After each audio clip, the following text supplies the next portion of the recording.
Hey friends, if you can download Chrome on Windows 11, then please watch this video. I will guide you through the process. So here's the thing. First of all, you will not find Chrome on the Microsoft Store if that is what you're attempting, because these companies are rival to each other and they don't promote each other's products. Now, coming to the next thing, what would you do in that case? So you can download it from the installer website, Chrome download. But yes, the internet connection needs to be good enough for that.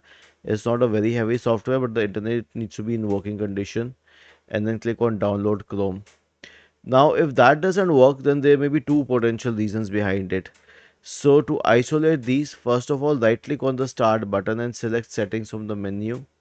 And then after going to settings, you can go to Windows Update and update Windows to the latest version.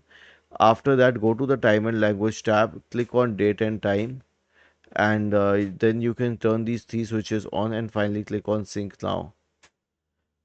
And after that, the last one would be, after syncing the time and date and everything, the last one would be that you can perform a clean boot on the system just in case any other software is preventing this.